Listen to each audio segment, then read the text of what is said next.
கர்த்தருடைய பரிசுத்த நாமத்துக்கு மகிமை உண்டாகட்டும். நாம் வாசிப்போம் ஏசாயாவின் புஸ்தகம் 55வது அதிகாரம் 8வது வசனம். என் நினைவுகள் உங்கள் நினைவுகள் அல்ல, உங்கள் வழிகள் என் வழிகளும் அல்ல என்று கர்த்தர் சொல்லுகிறார். என் நினைவுகள் உங்கள் நினைவுகள் அல்ல, உங்கள் வழிகள் என் வழிகளும் அல்ல என்று கர்த்தர் சொல்லுகிறார். நிறைய நினைவுகள் மக்கள் நினைக்கிறாங்க. நான் நினைக்கிறதெல்லாம் நடந்துருமா அப்படின்னு சொல்லி பொதுவா மக்களுடைய இயல்பு நிறைய நினைப்பாங்க இல்லையா? ஆனா ஆண்டவர் சொல்றார், என்னுடைய நினைவு உன் நினைவு இல்ல, உன்னுடைய வழிகளும் என்னுடைய வழிகள் அல்ல. Your ways is not my way. உன் வழி, உன்னுடைய போகிற பாதை, உன்னுடைய தாட்ஸ், நீ நினைக்கிற நினைவு, அது என் நினைவு வேற, உன் நினைவு வேற அப்படின்னு சொல்லி ஆண்டவர் சொல்லுகிறார்.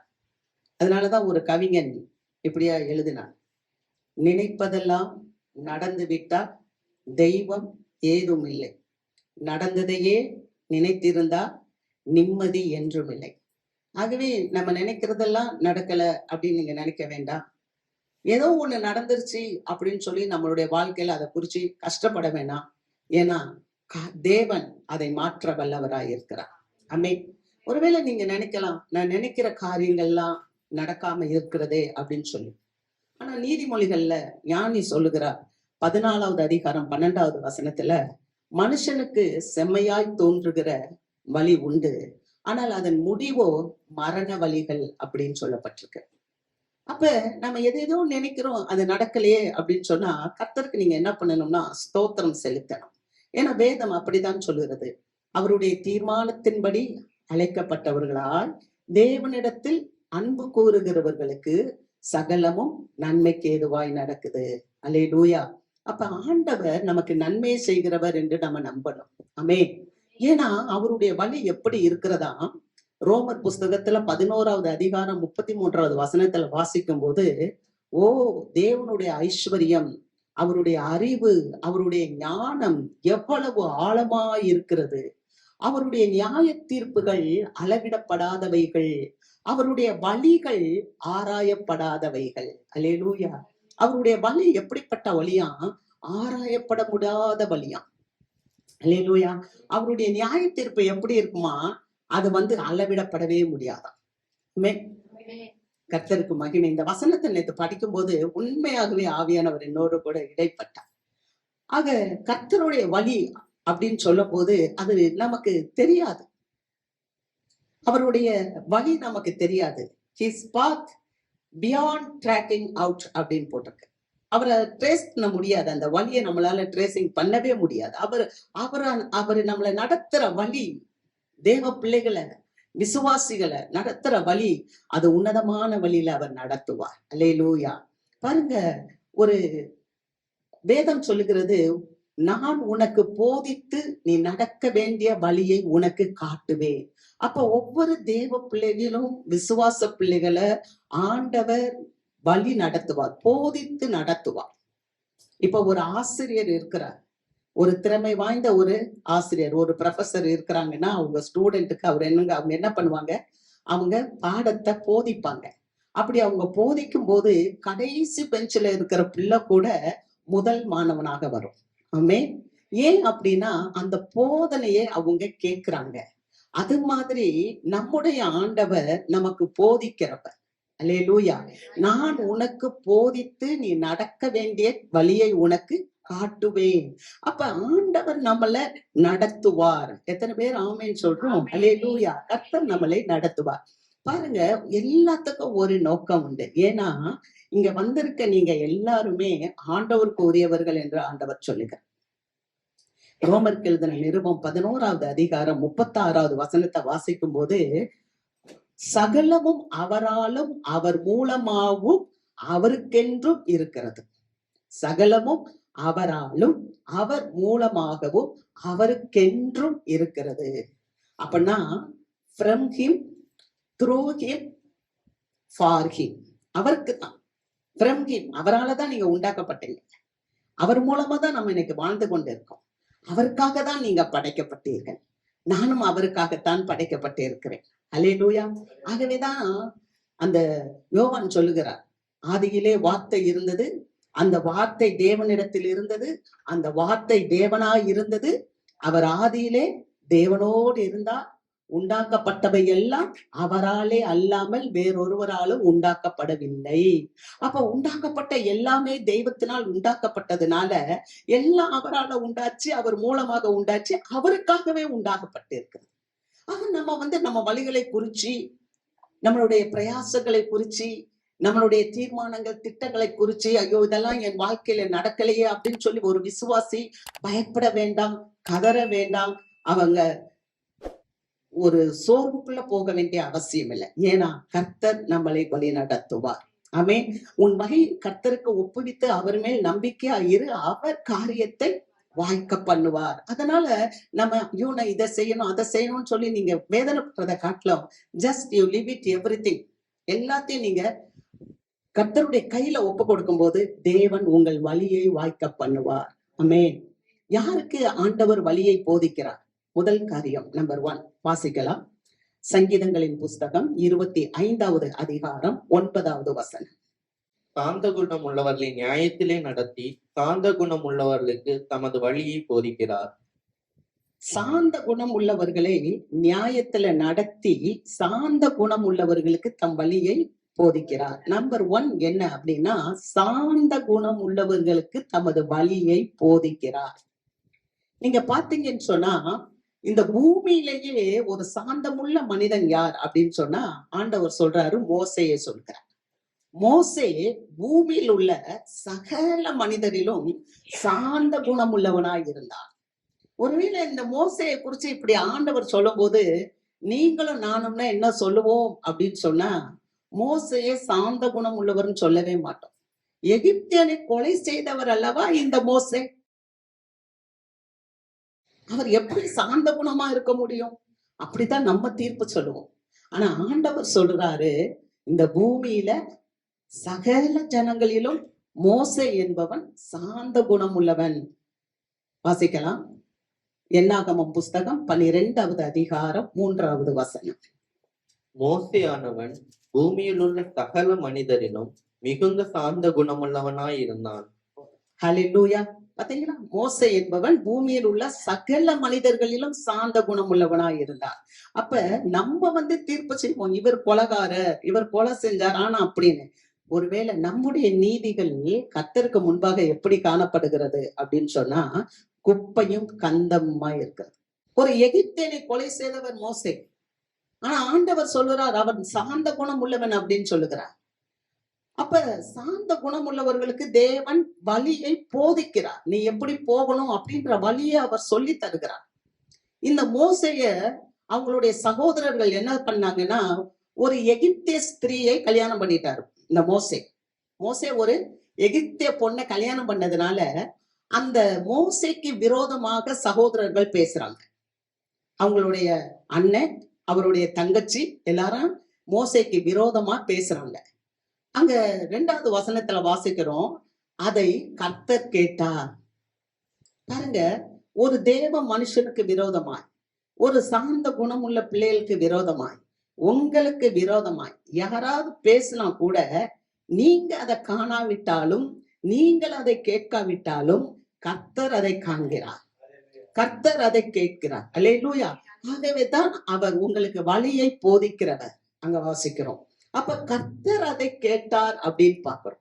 3வது பாக்குறோம், அவர் சொல்றாரு, பூமியில இருக்கிற எல்லா மனுஷனும் பார்க்கல, இந்த மோசேதான் சாந்தமுள்ள மனுஷன், அவனுக்கு விரோதமா நீங்க எப்படி பேசுறீங்க? நீங்க அந்த அதிகாரத்தை வீட்டுல போய் படிச்சீங்கன்னா, ஒரு கர்த்தருடைய பிள்ளைக்கு விரோதமா பேசினதுனால அவங்க என்ன கஷ்டத்தை அனுபவித்தாங்க அப்படின்றத நீங்க வீட்டுல போய் படிச்சுக்கோங்க. நீங்க படிச்சு பாருங்க. ஆனா அங்க வசனத்துல சொல்லுது, சகோதரர்கள் பேசினாங்க. ஒருவேளை நீங்க இந்த கால வேளையில நினைக்கலாம், என் கூட பிறந்த மட்டும்தான் சகோதரர் அப்படின்னு சொல்லி. வேதம் சொல்லுகிறது, நல்ல கவனிங்க, நமக்கு சகோதரர்கள் யார்?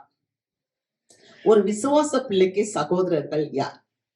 ஆண்டவர் இயேசு ஒரு முறை சீஷர்களை பார்த்து சொன்னாரு, நான் இனிமேல் உங்களை என்னுடைய ஊழியக்காரர்கள் என்று சொல்லாம உங்களை என்னுடைய சிநேகிதர்கள் என்று சொல்லுகிறேன். ஏன்னா வேலைக்காரனுக்கு காரியத்தை மறைக்கலாம், ஆனா நண்பனுக்கு யாராவது காரியத்தை மறைப்பாங்களா? மறைக்க மாட்டாங்க.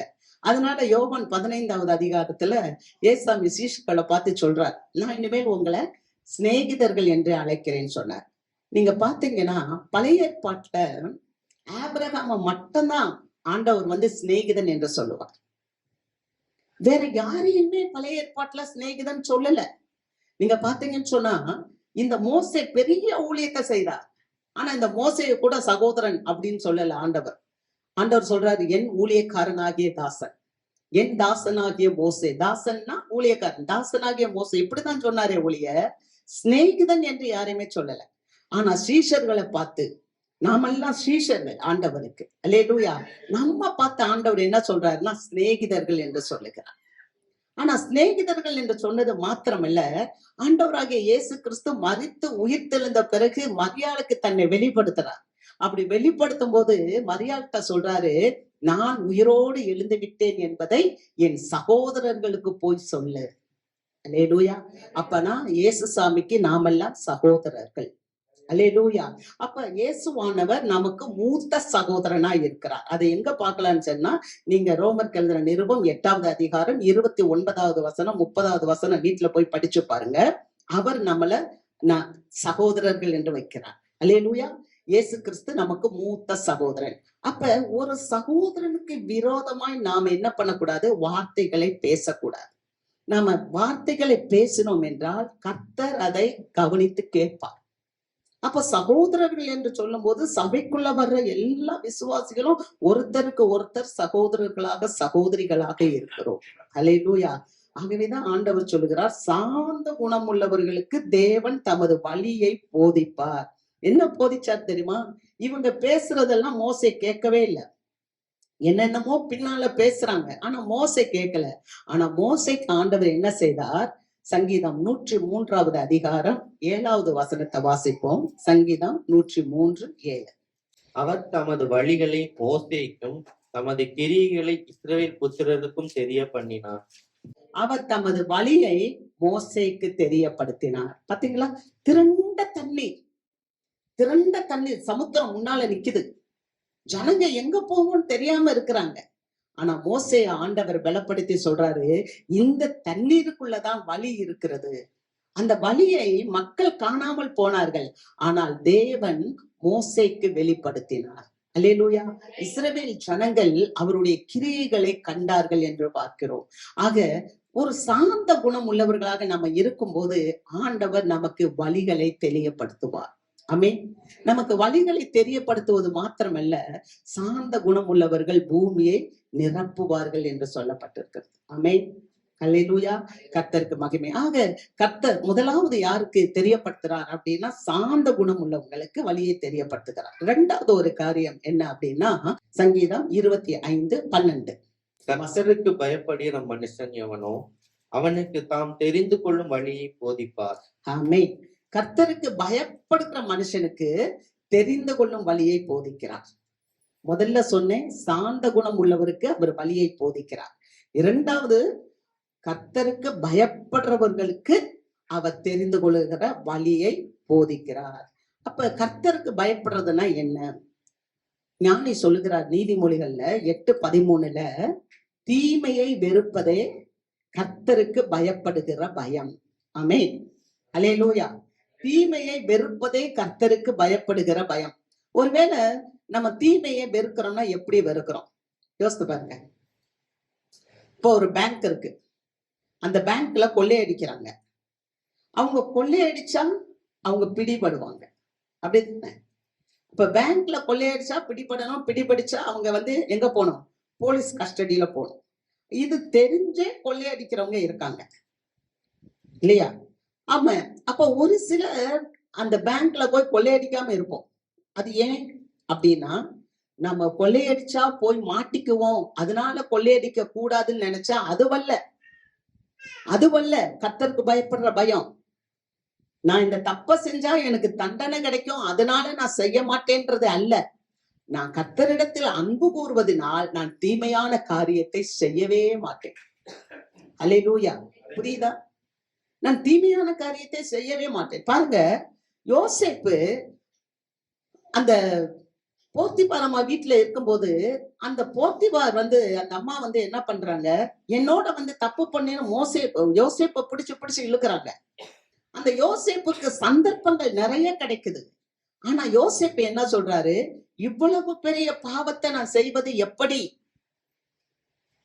இது கர்த்தருக்கு பெரிய பாவம் அப்படின்னு சொல்றாரு. அப்ப தீமையை வெறுக்கிறது தான் கர்த்தருக்கு பயப்படுகிற பயம்.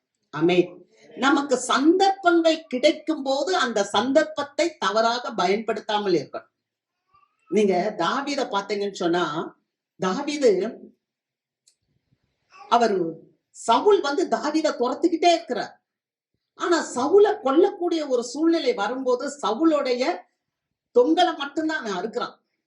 ஆனா சவுலை கொலை செய்ய சொல்லி கொன்று விடலாமான்னு சொல்லி தாவீதனுடைய போர் சேவகர்கள் சொல்றாங்க, இந்த மனுஷனை கொன்று போடுங்கன்னு சொல்லும்போது அந்த சந்தர்ப்பத்தை தாவீது பயன்படுத்தவில்லை. ஹல்லேலூயா. கர்த்தரால் அபிஷேகம் பண்ணப்பட்ட மனுஷன் மேல கை போடக்கூடாது, அவனை கொலை செய்யக்கூடாது, தப்பு செய்யக்கூடாது. அப்ப கர்த்தருக்கு பயந்து தீமையை விட்டு விலகினார். ஹல்லேலூயா. தீமையை வெறுக்கிறது தான் கர்த்தருக்கு பயப்படுகிற பயம் என்று சொல்லப்பட்டிருக்கு. ஆமென். நீங்க அந்த 2 சாமுவேலின் புஸ்தகம் 3வது அதிகாரம் 39வது வசனத்தை வாசிப்போம். நான் ராஜாவாக அபிஷேகம் பண்ணப்பட்டவனாய் இருந்த போதிலும் நான் இன்னும் பலவீனன். நான் ராஜாவாக அபிஷேகம் பண்ணப்பட்ட போதிலும் நான் இன்னும் பலவீனன். செரியாவின் குமாரராகிய இந்த மனுஷர் என் பலத்துக்கு மிஞ்சினவர்களாய் இருக்கிறார்கள். அந்த பொல்லாப்பை செய்தவனுக்கு கர்த்தர் அவன் பொல்லாப்புக்கு தக்கதாய் சரி கட்டுவாராக என்றார். பாருங்க, ஒரு ராஜா சொல்றாரு, நான் வந்து அபிஷேகம் பண்ணப்பட்டவன், நான் ஒரு ராஜா, நான் ஒரு பொசிஷன்ல இருக்கிறேன், நான் ஒரு அதிகாரத்துல இருக்கேன், ஆனால் நான் இன்னும் பலவீனன். எத்தனை தடவை நம்ம நினைக்கிறோம், நான் பெரிய ராஜாவா இருந்தா காரியத்தை செயல்படுத்துருவேன், நான் பெரிய ராஜா கிட்ட பெரிய போஸ்டிங்ல இருக்கிறவங்களோட நான் இருந்தா என்னுடைய பாவத்தை மறைக்க முடியும், என்னுடைய தவறை மன்னிக்க முடியும். ஒண்ணுமே கிடையாது. கிறிஸ்து தான் எல்லாத்துக்கும். ஆமென். அவன் அழகா சொல்றாரு, தாவீது சொல்றாரு, நான் இஸ்ரவேல்ல ராஜாவா இருந்தா என்னால ஒண்ணும் இல்லை, நான் இன்னும் பலவீனனதான் இருக்கிறேன். என்னுடைய படைத்தளபதி இந்த யோவாபோ இவனும் என்னுடைய கைக்கு மிஞ்சி காரியத்தை செய்கிறாங்க, கர்த்தர் தான் அவர்களுக்கு சரி செய்வார். அல்லேலூயா. ஆக தேவ பிள்ளைகளே, நம்முடைய வாழ்க்கையில நம்ம பதவிகளினாலோ அதிகாரத்தினாலோ அல்லது பணத்தினாலோ நம்ம வந்து தவற செய்து வச்சிட்டு அதுல இருந்து நம்ம தப்பித்துக் கொள்ள முடியாது. ஆகவேதான் அவர் அழகா சொல்லுகிறாரு, தீமையை வெறுப்பது கர்த்தருக்கு பயப்படுகிற பயம். 2வது ஒரு காரியம் பாருங்க, அதுல வாசிக்கலாம். உபாகமம் புஸ்தகம் 8வது அதிகாரம் 6வது வசனம். ஆகையால் உன் தேவனாகிய கர்த்தருடைய வழிகளில் நடந்து அவருக்கு பயப்படும்படிக்கு அவருடைய கற்பனைகளை கை கொள்ள கடவாய். ஆண்டவருக்கு பயப்படணும்னா அவருடைய கற்பனைகளை, அவருடைய கட்டளைகளை கை கொள்ளணும். சும்மா நம்ம வந்து உட்காந்துட்டு ஆண்டவரே என் ஆசீர்வதியம்னா அப்படி இல்லை. அவருடைய கட்டளை, அவர் சொன்னதுக்கு நம்ம என்ன பண்ணணும், கீழ்ப்படிய வேண்டும். நீங்க உபாகமம் 5வது அதிகாரம் 10வது வசனத்தை வாசிங்க. என்னிடத்தில் அன்பு கூர்ந்து என் கற்பனைகளை கை கொள்ளுகிறவர்களுக்கோ 1000 தலைமுறை மட்டும் இரக்கம் செய்கிறவராய் இருக்கிறேன். நல்லா கவனிங்க, அவரிடத்துல அன்பு கூறணும். ஆண்டவருடைய கட்டளையை கை கொள்றது மாத்திரம் இல்ல, ஆண்டவருடைய கட்டளைகளை கை கொள்றவங்களுக்கு மட்டும் அவர் வழியை போதிக்கிறவர் அல்ல. அந்த கட்டளையை எப்படி கை கொள்ளணும், அன்போடு கை கொள்ள வேண்டும். அல்லேலூயா. அவரிடத்துல அன்பு கூர்ந்து அவருடைய கட்டளையை நீங்க ஏற்றுக்கொள்ளும் போது அவர் உங்களுக்கு என்ன பண்ணுகிறாராம், 1000 தலைமுறை மட்டும் உங்களை பாதுகாக்கிறார். 1000 தலைமுறை மட்டும் உங்களுக்கு இரக்கம் செய்கிறார். நீங்க யோசிக்க வேணாம், என் பிள்ளை எப்படி அவர் வசனத்தை சொல்லுகிறது, உன் வீட்டின் தாழ்பால்களை பலப்படுத்தி உன்னிடத்தில் இருக்கிற உன் பிள்ளைகளை ஆசீர்வதிப்பேன். எப்ப நம்ம கர்த்தருக்கு பயந்து ஆண்டவரிடத்துல அன்பு கூறும்போது. அன்பு கூறுதல் எப்படி ஒரு அன்பு கூறுதல், நீங்க வாசிக்கும் போது காயின் வந்து என்ன பண்றாரு, அவரு நிலத்துல பயிரிட்டு கொஞ்சம் காய்கறியை கொண்டாந்து ஆண்டவருடைய சமூகத்துல அப்படி தூக்கி போட்டு போயிடுறார் ஒரு கடமைக்காக. ஆனா ஆபேல் என்ன பண்றான், தன்னுடைய மந்தையில இருக்கிற கொழுமையான ஒன்றை கொண்டு வந்து ஆண்டவருக்கு கொடுக்கிறான். அதுதான் அன்பு கூறுதல். கடமைக்கு இல்ல. ஐயோ நான் ஆண்டவருக்கு இதை கொடுக்காட்டினா ஆண்டவர் என்ன கொண்டு போடுவாரோ, ஆண்டவருக்கு இதை கொடுக்காட்டினா எனக்கு இந்த ஆசீர்வாதம் வந்துடாதோ, அப்படி இல்ல. ஆண்டவர் எனக்கு கொடுத்த ஜீவனுக்காக, ஆண்டவர் எனக்கு கொடுத்த இந்த நல்ல கிருபைகளுக்காக நான் ஆண்டவரை அன்பு செலுத்துவேன். ஆமென். நீங்க வாசிக்கலாம் ஆதியாகமம் புஸ்தகம் 4வது அதிகாரம் 4வது வசனம். 4-5 வசனங்களை வாசிப்போம். ஆபேலும் தன் மந்தையின் தலையீற்றுகளிலும் அவைகளில் கொழுமையானவைகளிலும் சிலவற்றை கொண்டு வந்தான். ஆபேலையும் அவன் காணிக்கையையும் கர்த்தர் அங்கீகரித்தார். காயினையும் அவன் காணிக்கையும் அவர் அங்கீகரிக்கவில்லை. அப்பொழுது காயினுக்கு மிகவும் எரிச்சல் உண்டாகி அவன் முகநாடி வேறுபட்டது. பாத்தீங்களா, ஆண்டவர் அந்த 2 பேருமே காணிக்கையை கொண்டு வராங்க. காயின் காணிக்கையை கொண்டு வர்றான். ஒரு கடமைக்காக அந்த காணிக்கையை கொண்டாந்து கோயில்ல வைக்கிறான், ஆண்டவருடைய சமூகத்துல வைக்கிறான். ஆனா ஆபேல் கொண்டு வந்து வைக்கிறான். அது கொழுமையானதா இருக்கு. அங்க அழகா அப்படியே எழுதியிருக்கு, ஆண்டவர் காயினின் காணிக்கையை அங்கீகரிக்கவில்லை, ஆண்டவர் ஆபேலோடைய காணிக்கையை அங்கீகரித்தார். யாருக்கு வழி வாய்க்கப்படும்? முழு இருதயத்தோட, முழு மனதோட, முழு பலத்தோட உன் தேவனாகிய கர்த்தரிடத்தில் அன்பு கூறுவாயாக. அப்ப அப்படி அன்பு கூறும்போது தேவன் நம்மளுடைய நீதியின் விளைச்சலை வர்த்திக்க பண்ணுவார். அல்லேலூயா. அங்க வாசிக்கிறோம், அந்த காணிக்கையை ஆண்டவர் அங்கீகரித்ததுனால. நீங்க எபிரேயர் புஸ்தகம் 11வது அதிகாரம் 4வது வசனத்தை வாசிப்போம். விசுவாசத்தினாலே ஆபேல் காயினுடைய பலியிலும் மேன்மையான பலியை தேவனுக்கு செலுத்தினான்.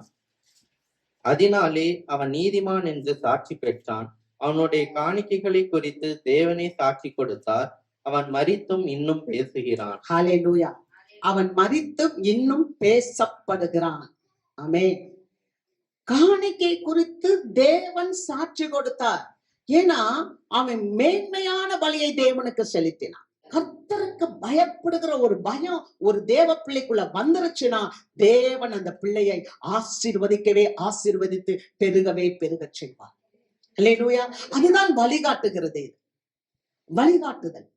நமக்கு பயப்படுறவங்களுக்கு தேவன் வழிகாட்டுகிறவராய் இருக்கிறார். அல்லேலூயா. 3வது காரியத்தை நம்ம பார்க்கிறோம். அந்த 2வது இதுல வாசிக்கலாம். சங்கீதம் 134. உமக்கு பயப்படும்படிக்கு உம்மிடத்தில் மன்னிப்பு உண்டு. உமக்கு பயப்படும்படிக்கு உம்மிடத்தில் மன்னிப்பு உண்டு. இந்த கர்த்தருக்கு பயப்படுறவங்களுக்கு தாம் தெரிந்து கொள்ளுகிற வழியை அவர் போதிக்கிறார். முதலாவது கர்த்தருக்கு தீமையை விட்டு விலகிறது கர்த்தருக்கு பயப்படுற பயம் அப்படின்னு பார்த்தோம். 2வது நம்ம எப்படி பார்க்கிறோம்னா அன்பு கூர்ந்த அவரிடத்துல நம்ம கிட்டக்க வரணும். ஆமென். கடமைக்காக வரக்கூடாது, நம்மளை அழித்து போடுவாருன்னு நம்ம வரக்கூடாது. நம்மளை அழிக்கிறதுக்காக அவர் வரல, நம்மளை ரட்சிக்கிறதுக்காக வந்தார். அல்லேலூயா. இந்த உலகத்தை ஆக்கணைக்குள்ளாக தீர்க்கும்படி நான் இந்த உலகத்துக்கு வராமல் இந்த உலகத்தை ரட்சிப்பதற்காகவே நான் வந்தேன் என்று சொன்னார். அல்லேலூயா. 3வது ஒரு காரியம், அவரிடத்துல பயப்படும் போது மன்னிப்பு இருக்கிறது. ஆமென். கர்த்தருக்கு பயப்படும் போது மன்னிப்பு இருக்கு. நல்லா கவனிங்க. மோசே போய் அற்புதங்களை செய்யறார். அற்புதங்களை பல தடவை செஞ்சாலும் இந்த பார்வோன் என்ன பண்றாரு? இருதயத்தை கடினப்படுத்துகிறார். தேவ ஜனங்களை தொடர்ந்து துயரப்படுத்திக்கிட்டே இருக்கிறாரு, துன்பப்படுத்திக்கிட்டே இருக்கிறாரு. ஆனாலும் ஆண்டவர் பார்வோனை மன்னித்துக்கிட்டே இருக்கிறார். ஆனா எவ்வளவு மன்னிச்சாலும் இந்த பார்வோன் என்ன பண்றான்? தொடர்ந்து தேவ ஜனங்களை துரத்துறான். அப்ப ஆண்டவர் என்ன பண்றாரு? அந்த பார்வோனை சிவந்த சமுத்திரத்துக்குள்ள மூடி போடுறார். அல்லேலூயா. அப்ப நம்ம தேவனுடைய பிள்ளைகளா இருக்கும்போது தேவன் நமக்கு மன்னிக்கிறவர். ஆமென். நம்ம தொடர்ந்து நம்ம எந்த பாவத்தை வேணாலும் செய்யலாம், செய்திருக்கலாம், செய்யலாம், அல்லது இனிமேல் கூட நம்ம வாழ்க்கையில அப்படி வந்துடலாம். நம்ம ரொம்ப காஷனா இருக்கணும். ஆமென். அப்ப அந்த ரகசிய பாவங்கள் எதுவா இருந்தாலும் உன் வாழ்க்கையில ஆண்டவர் மன்னிக்கிறாருல்ல, மன்னிச்சிருக்கிறாருல, அதை வெளிப்படுத்தாம இருக்கிறாருல, நம்ம செஞ்ச தவறுகளை தீமைகளை வெளிப்படுத்தாம தேவன் இருக்கிறாருல. அப்ப நம்ம என்ன பண்ணணும்? மனம் திரும்ப வேண்டும். நம்ம மனம் திரும்பினாதான் நம்ம காப்பாற்றப்படுவோம். நம்ம வாசிக்கலாம் 1 யோவான் 2வது அதிகாரம் 1வது வசனம். என் பிள்ளைகளே, நீங்கள் பாவம் செய்யாதபடிக்கு இவைகளை உங்களுக்கு எழுதுகிறேன்.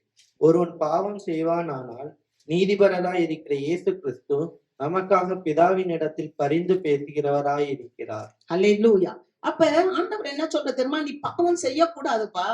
ஒருவேளை நீ பாவம் செஞ்சாலும் பரவாயில்ல. நீ என்கிட்ட வா. மனம் திரும்பி வா.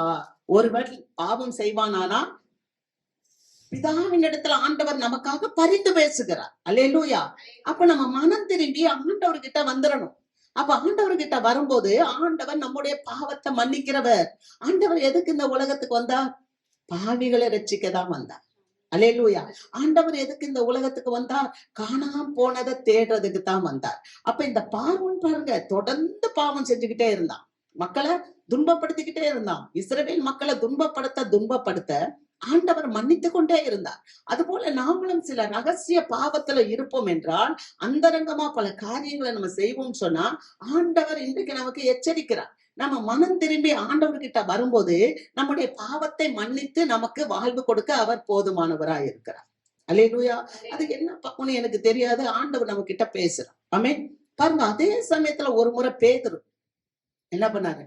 ஆண்டவராகிய இயேசு கிறிஸ்துவ சபித்தார், சத்தியம் பண்ணினார். அந்த மனுஷனை நான் அறியேன் என்று சொன்னார்.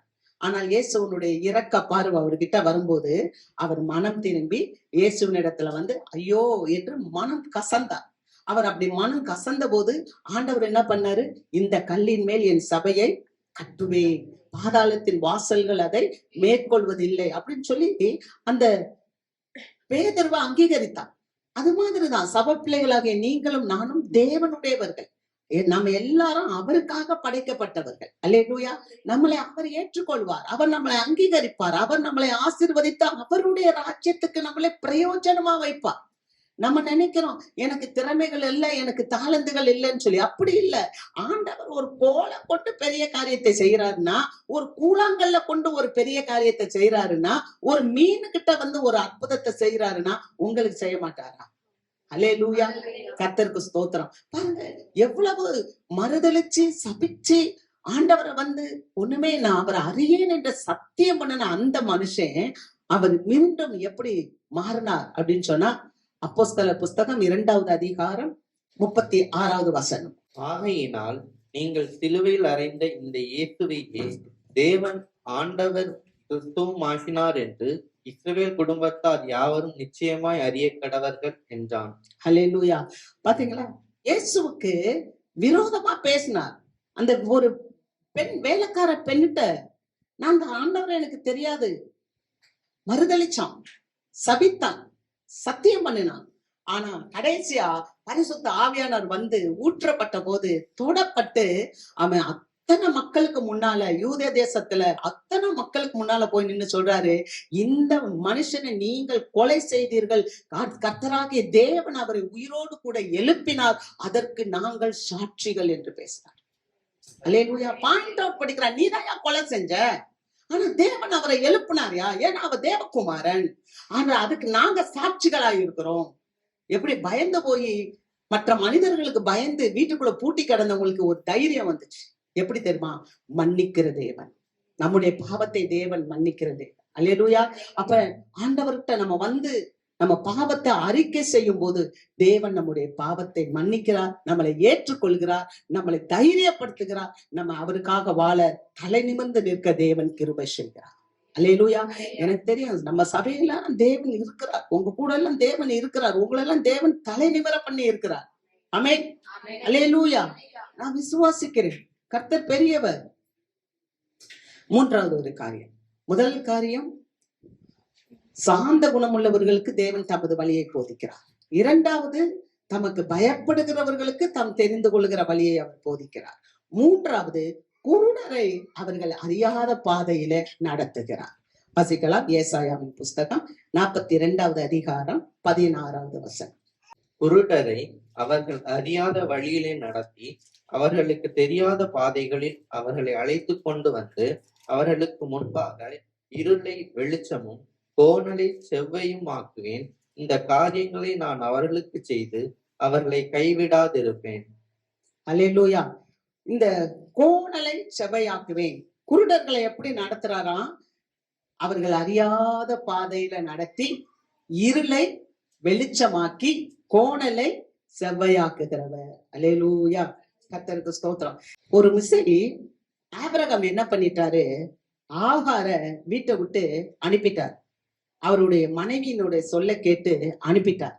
இந்த ஆகார் தன்னுடைய மகனை கூப்பிட்டுட்டு போறாங்க. அப்படி போகும்போது அவங்களுக்கு ஒரு இருளான சூழ்நிலை. அந்த இருளான சூழ்நிலையில அவங்க கடந்து போகும்போது அவங்களுக்கு எப்படி போவோம், எங்க போவோம் தெரியவே தெரியாது. அவங்களுடைய கண்கள் ஒரு குருடாக்கப்பட்ட ஒரு நிலையில இருக்கிறாங்க. ஒருவேளை இந்த கால வேளையில அப்படிப்பட்ட ஒரு சூழ்நிலையில நீங்க இருக்கலாம். எனக்கு எங்க பார்த்தாலும் ஒரே இருளா இருக்கிறது. எனக்கு ஒரு வெளிச்சத்தை பார்க்க முடியல. எனக்கு ஒரு ஆசீர்வாதத்தை பார்க்க முடியல. என் வாழ்க்கையில நான் ஒரு தனிமையில இருக்கிறேன். என்னுடைய வாழ்க்கையில நான் ஒரு தேவையில இருக்கிறேன். என்னுடைய வாழ்க்கையில நான் ஒரு கஷ்டத்துல இருக்கிறேன் அப்படின்னா, உங்க வாழ்க்கையில ஆண்டவர் நம்பிக்கையின் தெய்வமாய் வருகிறார். அல்லேலூயா. குருடர்களை அவர் அறியாத பாதையிலே நடத்துவார். அவருடைய வழிகள் ஆராயப்படாதவைகள். ஆமென். அவருடைய வழிகள் ஆராயப்படாதவைகள். நீங்க நினைக்கலாம், ஐயோ என்னை ஆண்டவர் கைவிட்டுட்டார் அப்படின்னு சொல்லி. இல்ல, ஆண்டவர் உங்களுடைய கரத்தை கையிலே பிடித்து வைத்திருக்கிறார். அல்லேலூயா. நிச்சயமா சொல்ல முடியும்.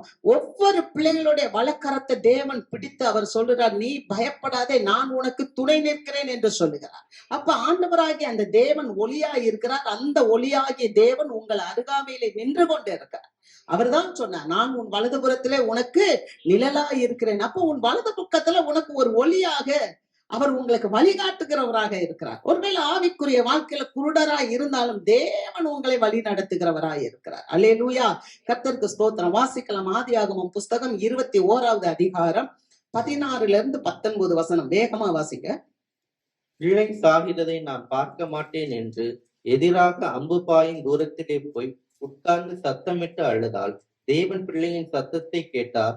தேவதூதன் வானத்தில் இருந்து ஆகாரை கூப்பிட்டு, ஆகாரே, உனக்கு என்ன சம்பவித்தது? பயப்படாதே, பிள்ளை இருக்கும் இடத்திலே தேவன் அவன் சத்தத்தை கேட்டார். நீ எழுந்து பிள்ளையை எடுத்து அவனை உன் கையினால் பிடித்து கொண்டு போ, அவனை பெரிய ஜாதியாக்குவேன் என்றார். தேவன் அவளுடைய கண்களை திறந்தார். அப்பொழுது அவள் ஒரு தண்ணீர் துறவை கண்டு போய் துருத்தியிலே தண்ணீர் நிரப்பி பிள்ளைக்கு குடிக்க கொடுத்தாள். அல்லேலூயா.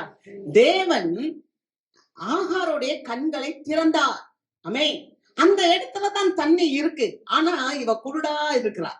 ஆனா வேதம் சொல்லுகிறது, குருடரை அவர்கள் அறியாத வழியிலே நடத்தி அவர் அவருடைய சித்தத்தை அவர்களுக்கு போதிப்பார். ஆமென்.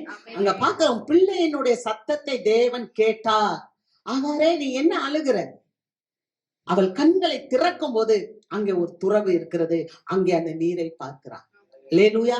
அதை எடுத்து பிள்ளைக்கு குடிக்க கொடுத்தால் அந்த பிள்ளையும் ஒரு பெரிய ஜாதியாய் வளர்ந்தது என்று பார்க்கிறோம். அருமையான தேவ மக்களே, இந்த கால வேளையில நீ பயந்து போய் இருக்கலாம், ஒரு குருட போல இருக்கலாம். என்னுடைய எதிர்காலம் எப்படி இருக்கும்? நான் ஒண்ணு மட்டும் சொல்லுறேன், உங்க எதிர்காலத்தை குறிச்சு யோசிக்காதீங்க. ஆமென். உங்க எதிர்காலத்தை குறிச்சு மட்டும் நீங்க யோசிக்க கூடாது. கர்த்தர் மேல் உன் பாரத்தை வைத்து விடு, அவர் உன்னை ஆதரிப்பார்.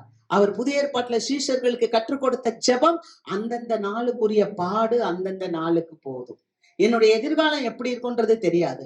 மோசே கேட்டார், ஆண்டவரே, நான் உங்களுடைய முகத்தை பார்க்க வேண்டும். அப்ப ஆண்டவர் சொன்னார், என்னுடைய முகத்தை பார்த்து ஒருவனும் உயிரோட இல்லப்பா, இந்த கண்மலையில நில்லு, நான் என்னுடைய பின்புறத்தை உனக்கு காட்டுவேன், நான் கடந்து போகும் வரைக்கும் உன்னை என் கரத்தால் மூடிக்கொள்வேன். அப்ப மோசே ஆண்டவருடைய முதுகத்தான் பார்த்தான். அப்போ ஒவ்வொரு தேவ பிள்ளையும் ஆண்டவர்கிட்ட என்னுடைய எதிர்காலம் என்னன்னு கேட்க கூடாது. இதுவரை நடத்தி வந்த என்னுடைய எபனேசர் இனிமேலும் நடத்துக, இம்மானுவேலரா என்னோடு வருவார். ஆமென். அதுதான் நமக்கு நம்பிக்கை. என்னுடைய எதிர்காலம் என்னன்னா நம்ம ஜோசியமா பார்க்க போறோம்? நம்முடைய எதிர்காலம் என்ன? என்னுடைய எதிர்காலம் என்ன ஆண்டவன் போய் கேட்டா அது விசுவாசி அல்ல. விசுவாசி என்றால் கர்த்தரை சார்ந்து வாழ்கிறவர்கள். அவர் குருடர்களை அவர்கள் அறியாத வழியிலே நடத்தி அவர்களுக்கு முன்பாக இருளை வெளிச்சமாக்கி கோணலை செவையாக்குகிற தேவன். அவர் சொல்லுகிறார், நான் உன்னை கைவிடாதிருப்பேன் என்று சொல்லுகிறார். அல்லேலூயா. ஆகாருடைய கண்களை கர்த்தர் திறந்த போது அங்கே நீரூற்றை பார்க்கிறார். ஆமென். அப்போ உங்க வாழ்க்கையில, என்னுடைய வாழ்க்கையில ஆண்டவர் தேவையான நேரத்துல நமக்கு எல்லாவற்றையும் சந்தித்து கொடுப்பார். ஒரு விசை யோசபாத் ராஜாவுக்கு எதிராக 3 ராஜாக்கள் வந்து விட்டார்கள். அப்பொழுது அந்த அரசன் சொல்லுகிறான், ஐயோ ஆண்டவரே, நான் என்ன செய்வேன், நான் என்ன செய்வேன் என்று எனக்கு தெரியவில்லை. என் கண்கள் உண்மையே நோக்கி கொண்டு இருக்கிறது. அல்லேலூயா. நம்முடைய கண்கள் கர்த்தரை நோக்கி கொண்டு இருக்க வேண்டும். ஆமென். கர்த்தருக்கு மகிமை. வாசிக்கலாம். 2 நாளாகமம் புஸ்தகம் 20வது அதிகாரம் 12வது வசனம். எங்கள் தேவனே, அவர்களை நீர் நியாயம் தீர்க்க மாட்டீரோ? எங்களுக்கு விரோதமாக வந்த இந்த ஏராளமான கூட்டத்திற்கு முன்பாக நிற்க எங்களுக்கு பலன் இல்லை. நாங்கள் செய்ய வேண்டியது இன்னதென்று எங்களுக்கு தெரியவில்லை. ஆகையால் எங்கள் கண்கள் உண்மையே நோக்கி கொண்டிருக்கிறது என்றான். பாத்தீங்களா? இந்த ஏராளமான கூட்டத்துக்கு முன்பாக நிக்க எங்களுக்கு பலன் இல்ல. சில நேரங்கள்ல நம்ம சந்திக்கிற மக்கள், நமக்கு முன்பாக வருகிற மக்கள், அவங்க முன்னால எதிர்த்து நிக்கிறதுக்கு போதிய வலிமை நம்மிடத்தில் இல்லாமல் இருக்கலாம், பலன் நம்மிடத்தில் இல்லாமல் இருக்கலாம், அல்லது என்ன செய்வோம் என்ற ஒரு சிந்தனை, ஒரு ஆலோசனை கொடுக்க கூட யாரும் இல்லாம இருக்கலாம். நாங்கள் என்ன செய்வோம் என்று எங்களுக்கு தெரியவில்லை. ஒரு ராஜா புலம்புகிறார். சாதாரணமானது இல்லைங்க. 3 ராஜாக்கள் படையெடுத்து வர்றாங்க. அப்ப அவர் சொல்றது என்ன தெரியுமா? எனக்கு பலன் இல்ல, நான் என்ன செய்யணும் எனக்கு தெரியல, ஆனாலும் என் கண் உண்மையே நோக்கி கொண்டு இருக்கு. நீங்க கர்த்தர் நோக்குனீங்கன்னா கர்த்தர் உங்களுக்கு என்ன செய்வார் தெரியுமா? அதே அதிகாரம் 17வது வசனம். இந்த யுத்தத்தை பண்ணுகிறவர்கள் நீங்கள் அல்ல. இந்த யுத்தத்தை பண்ணுகிறவர்கள் நீங்கள் அல்ல. யூதா மனுஷரே, எருசலேம் ஜனங்களே, நீங்கள் தரித்து நின்று கர்த்தர் உங்களுக்கு செய்யும் ரட்சிப்பை பாருங்கள். பயப்படாமலும் கலங்காமலும் இருங்கள். நாளைக்கு அவர்களுக்கு எதிராக புறப்படுங்கள். கர்த்தர் உங்களோட இருக்கிறார் என்றான். ஹல்லேலூயா. இந்த யுத்தத்தை செய்கிறவர்கள் நீங்கள் அல்ல. நான் கேட்கிறேன், நீங்களாக அந்த உலகத்துல வந்து பிறந்துட்டீங்க, நீங்களாக அந்த உலகத்துல வந்து வாழ்ந்துட்டீங்க. உங்களால என்ன செய்ய முடியும்? ஆண்டவர் நம்மளை படைச்சார், ஆண்டவர் நம்மளை உருவாக்குனார், ஆண்டவர் நம்மளை நடத்துறார், ஆண்டவர் நமக்காக யாவையும் செய்து முடிப்பார். அவர் தமது கரத்தின் கிரியைகளை நெகிழ விட மாட்டார். அதனால அவர் சொல்றாரு, எப்பா இந்த யுத்தம் என்னுடையது, நீ சும்மா இரு, இன்றைக்கு நீ தரித்திருந்து நான் செய்யும் ரட்சிப்பை பார்.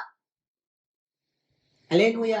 உங்க வாழ்க்கையில வருகிற ஒரு தேவ பிள்ளை, ஒரு தேவனுடைய சித்தத்தை செய்யும் என்றார்.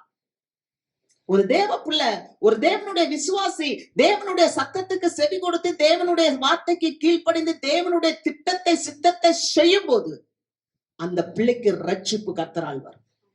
அல்லேலூயா. ஆண்டவர் சொல்றாரு, இந்த யுத்தம் என்னுடையது. நான் சொல்லுவேன், நீங்க கர்த்தருக்காக ஒரு அடி எடுத்து வச்சா கர்த்தர் உங்களுக்காக 1000 அடி வேலைகளை செய்வார். அல்லேலூயா. நீங்க தேவனுடைய ராஜ்யத்துக்காக ஒரு சின்ன காரியத்தை, நீங்க ஒரு ஆத்மாவை ஆதாயப்படுத்தும் போது, உங்க வாழ்க்கையில நீங்க உண்மையா தேவ வசனத்தை கடைபிடித்து சாந்த குணமுள்ளவராய் கர்த்தருக்கு பயப்பட்டு தீமையை வெறுத்து நீங்க சாட்சியா இருக்கும் போது கர்த்தர் உங்களை, உங்களுடைய களஞ்சியங்களை, உங்களுடைய குடும்பத்தை, உங்களுடைய பிள்ளைகளை செழிக்க செய்வார்.